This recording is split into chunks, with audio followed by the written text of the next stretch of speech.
If you are awarded the DAAD scholarship, you do not need any blocked account to obtain the German study visa. You receive a monthly payment of 934 euros. I'll be taking you through the scholarship application process.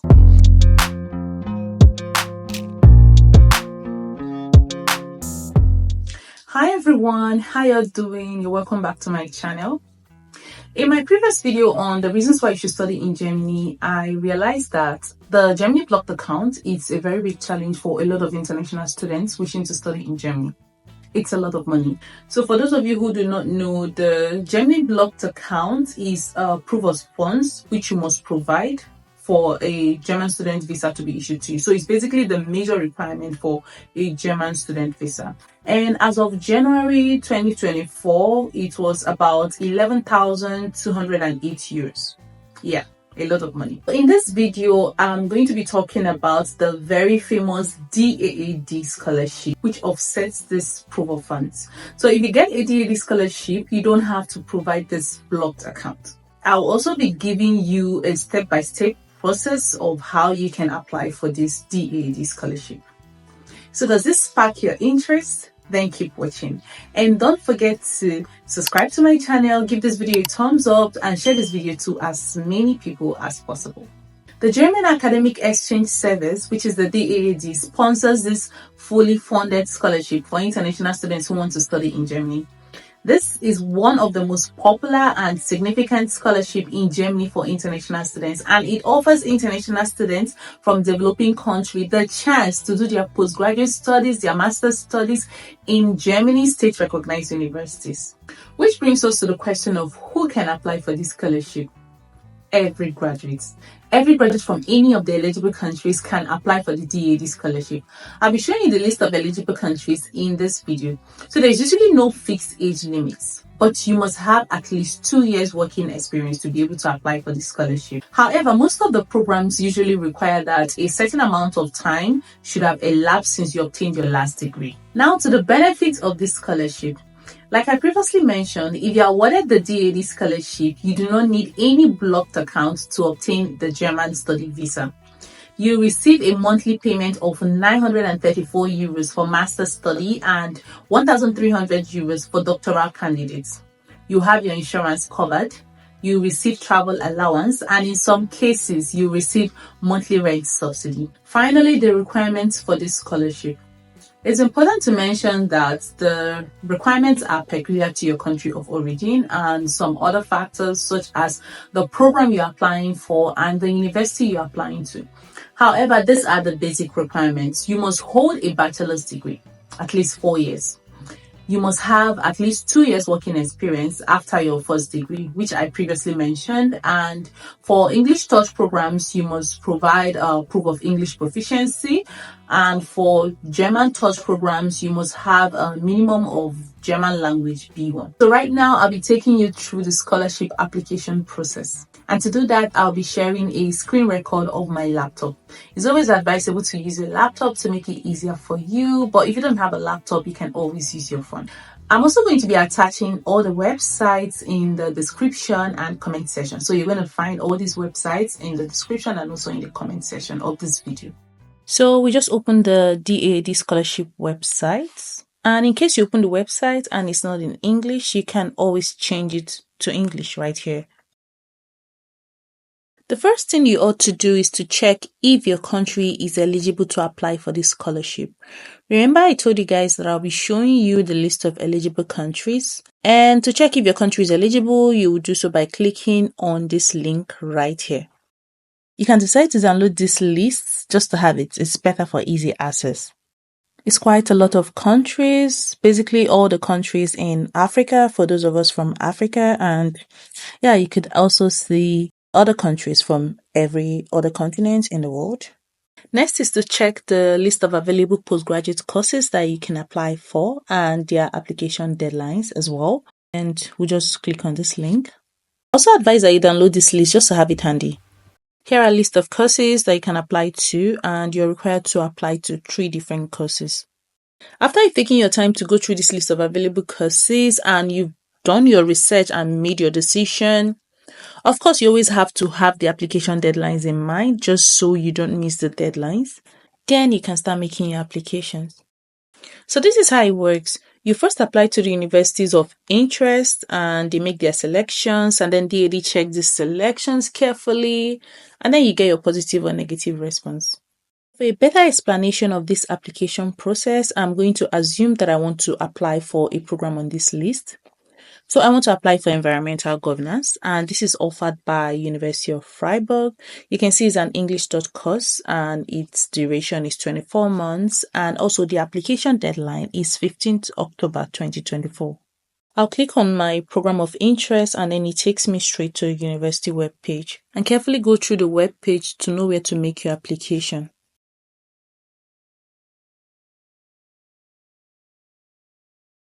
This is where I start my application process.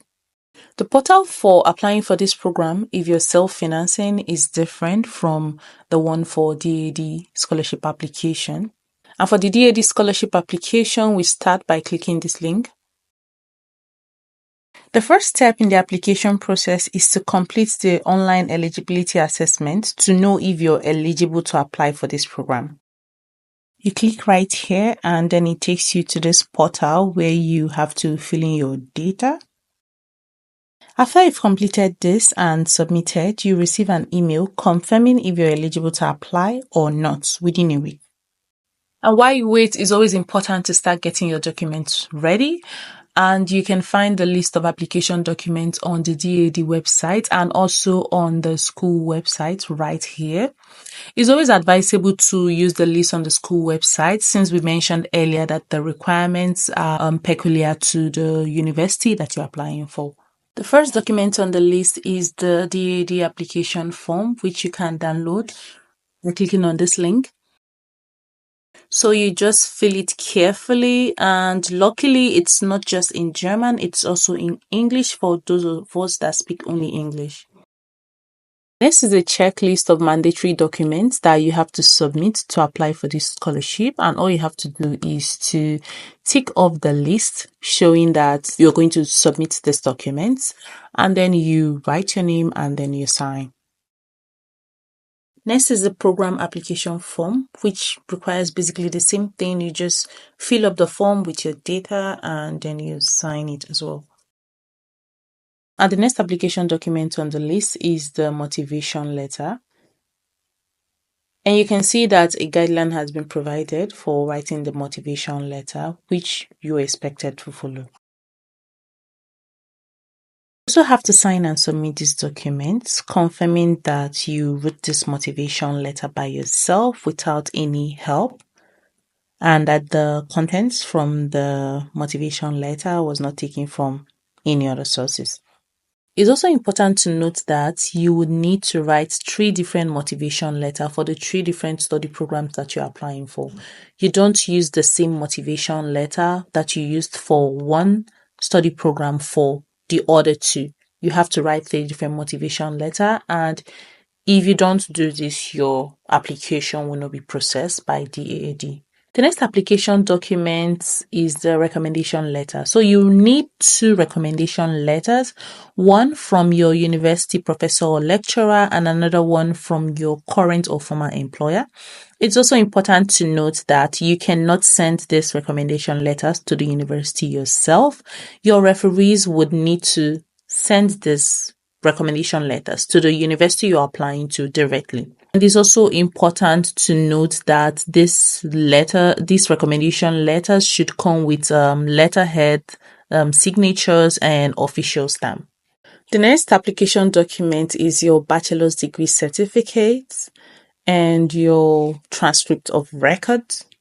The next application document is your English language certificate. That is for those of you that will be going for English taught programs. You will need to provide your English language certificate. For some universities, like this particular university, that is the University of Freiburg, you don't need an IELTS or TOEFL if you're a native English speaker, or maybe the medium of instruction for your bachelor study was English.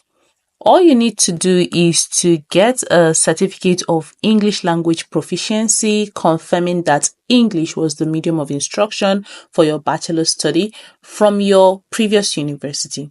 And this will just do. And the final document is the work experience certificate. So you would need to get a proof or a document from your previous or current employer that shows that you have at least 2 years working experience.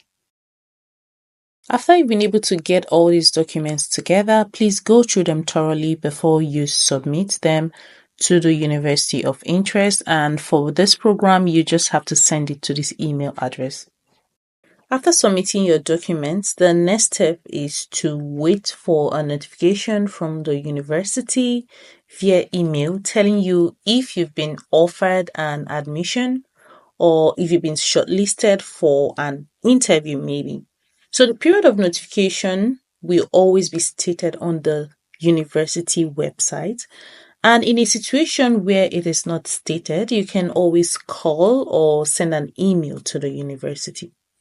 You could see that for this program and university, you do not need any form of assistance to make your applications or send your documents for you, such as the Uni Assist.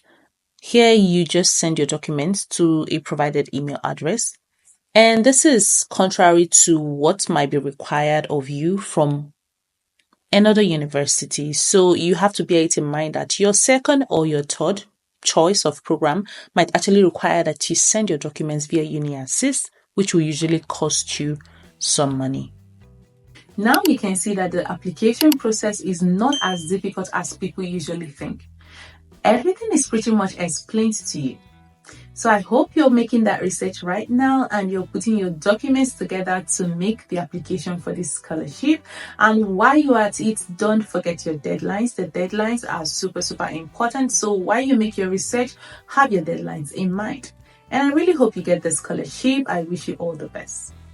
I hope you found this video helpful, and if you did, don't forget to subscribe to my channel, give this video a thumbs up, and share this video to as many people as possible because you never can tell who might find this video helpful.